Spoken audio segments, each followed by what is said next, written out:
How's it going, everybody, and welcome back to another installment of Tech Support Thursday. This is ticket number 9. I can't believe it's been 9 installments already. It amazes me every day. But I've actually been getting a lot of good feedback from Tech Support Thursday, and I'm going to try to keep these a little bit shorter because I find that the shorter videos typically do better. So let's go ahead and dive into it. So there's a question from Cisco SD-WAN 26 high-level QoS overview. And the question was, Rob, you said that you had problems with marking and queuing, and you apply QoS for only QoS only for policing and shaping. I will try to use another feature of QoS except policing and shaping. In further studying of SD-WAN, maybe I will write about it here. Go right ahead. I would actually like it if somebody would test it out and stuff like that to see exactly how it plays out. I do plan on going back to that at some point in the future and testing out some of the other features that are out there, but as of right now, my main focus right now, as you guys have been seeing, what has been releasing the VXLAN series, and I'm also started recording a series for VMware NSX for vSphere, and I am testing out NSX-T which is transformers, which means vSphere and non-vSphere devices. So I'll be taking a look at that. There's a question on SD-WAN 4 onboarding vEdges to the controllers. It says, currently you are using which version for the CSR 1000V in EVE-NG? I have version 16.9, but it does not work. And so inside of the SD-WAN topology, there are no CSR 1000Vs, except I did plan on using a CSR to attempt to onboard a CSR that was compatible with SD-WAN, which I think is 16.12, if I remember correctly. But that particular box, there's a number of hoops that you have to jump through in order to get a CSR 1000V to onboard, and I did not go through those steps. So I was using straight iOS V devices, so regular iOS, and that's how I was running all of that. So there's that. Preparing for CCNA, check out the NA Bootcamp on May 22nd and 23rd. So it is $100 still if you wanted to jump on that. I've only got a couple of people registered so far, and I haven't really been promoting it a lot.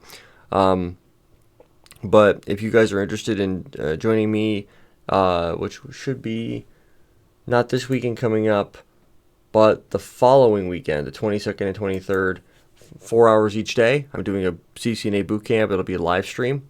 Come check that out if you're interested. On Tech Support Ticket 8, hi Rob, have you ever noticed packet loss when using the Cisco VIOS images? I was having a lot of runts and poor performance when using the EVM. I have since reimaged my high-end desktop with Eve as the OS. The poor performance in general has gone, but I'm no longer seeing the runts, but I am still getting packet loss just in between two VIOS nodes. I can tune this out by limiting the size of the ping packets below 350 bytes. Do you get the same? Is this by design by Cisco maybe? I have tried with other versions of VIOS also with the same results. Cheers. I haven't tested it out, and I did respond to him that I've never noticed packet loss. I've never noticed errors at the interface level, but also I'm not paying attention for it. You know, if the ping works and the adjacencies come online, that's all I'm doing.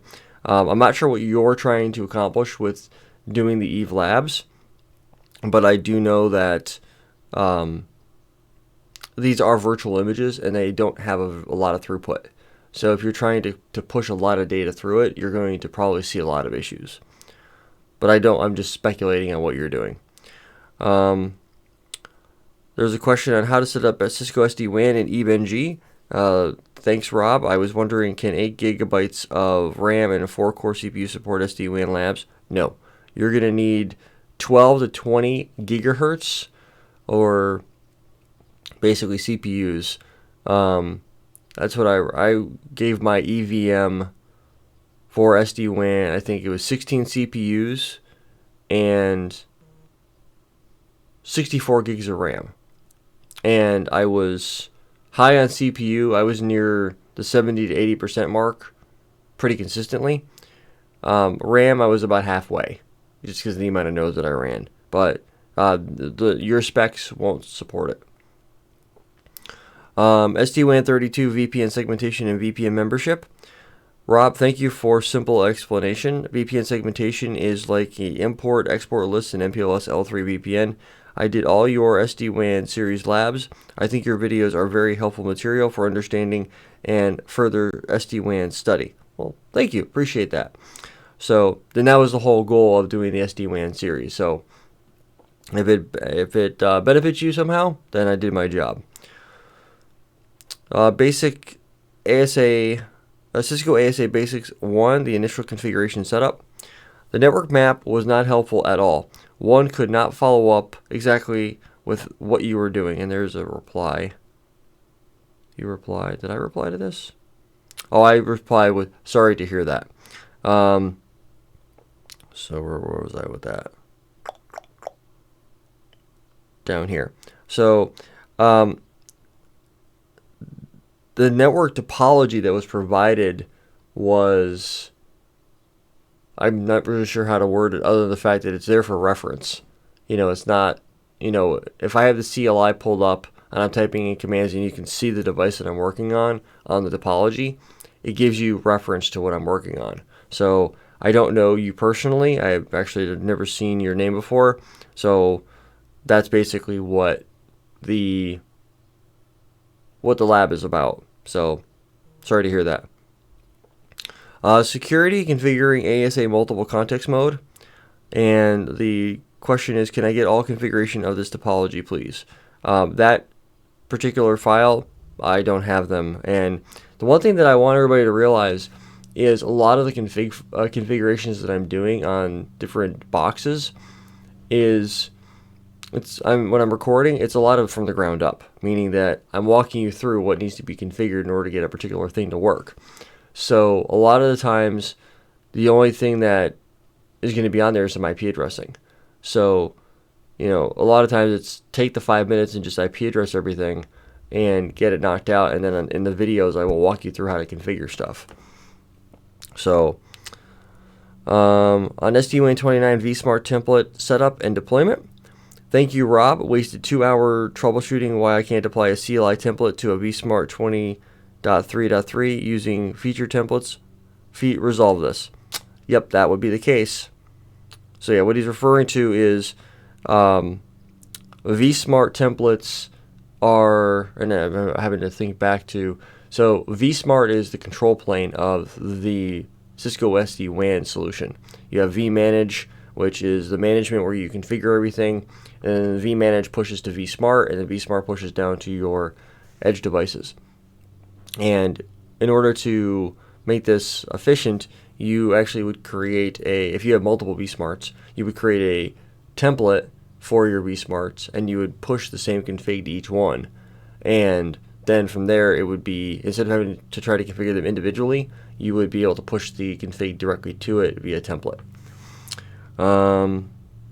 Configuring GNS3 to run iOS-V, iOS-VL2, and iOS XR. You are very good, my friend. You resolved my problem. Thank you. God bless you. You're welcome. Thank you. VMware The Basics 10, FreeNAS virtual machine deployment, and iSCSI setup. Thanks for your help. Love from India. You are welcome. Cisco Data Center 9000V VXLAN 6, BGP L2 VPN eVPN, and NVE multicast. Thanks, Rob. Your videos give me motivation to move forward. Well, thank you. I appreciate that. And then I have security, BPDU guard, BPDU filter, root guard, and protected switch ports. Forgot I recorded a video like that. It's been so long. So this was a back and forth with a customer, or I shouldn't say a customer, but a viewer, and that led to some other things on the back end where, and I'll hi Rob, do you have any advice for a KVM environment within a server in a DC that uses BPDU guard? We have found a vulnerability that allows a customer to create a bridge and send STP, which then causes the Cisco switch to disable. So far, we aren't able to find a solution. What he means is that on a KVM box, you are able to create a bridge, which is supposed to be like a VLAN, and then inside that bridge you can turn on spanning tree protocol, and spanning tree protocol will then send BPDUs outbound to find other layer 2 devices and to figure out the spanning tree topology for that particular VLAN or bridge. And what's happening is on the ports on the Cisco switch that are connecting down to the server, they have BPDU guard enabled. And when you have BPDU guard enabled and a BPDU is received inbound on that port, the port will automatically error disable itself. So I recommended, and I can look at my replies actually, and I responded with that. I said, what about BPDU filter? It drops the incoming BPDU but doesn't error disable the port. Not sure if you're looking for that or the customer side. I'd have to know more about the situation to advise. And he says this won't work because it would need to be enabled in each customer's VM, which is not possible. And then he went into more detail as to the specifics as to what he's looking for. And I'm really not going to be able to do a whole lot for them or for this customer, and I'm going to respond to their email accordingly. But because they're looking to do something on the KVM box itself, and unfortunately, I don't know how to do any of that. So if the port is connecting on the Cisco side, on the Cisco switch, if you have a server attached to your port and you're receiving BPDUs in and it's error disabling the port, you can go and turn BPD filter on, which is just going to filter the BPDUs out. But it sounds like this is a colo or co-location facility where you've got customers that are buying access to servers and they're connecting to a network so that they don't have to host it in their own data center. I really don't have any good advice for you on that. I'm not a Linux engineer, so I wouldn't even know where to begin with that. On SD-WAN 3, SD-WAN VPN's overview and SD-WAN controller setup. This is really informative. Cheers, Rob. You're welcome. On Cisco ASA Basics 1, the initial configuration setup. Thanks a lot, Rob. So I'm actually getting some mixed reviews. Some people really like the fact that the video is a step-by-step walkthrough out of the gate. Other people give me crap for it. I can't seem to win. On Cisco Data Center 9000 VXLAN 1. Hi Rob, could you share the subscription link to get access to all topology and config files?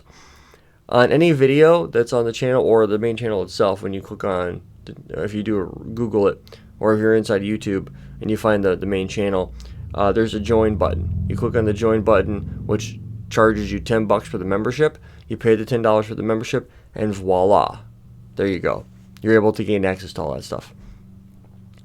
And there was a comment on how to set up Cisco SD-WAN in EVE-NG.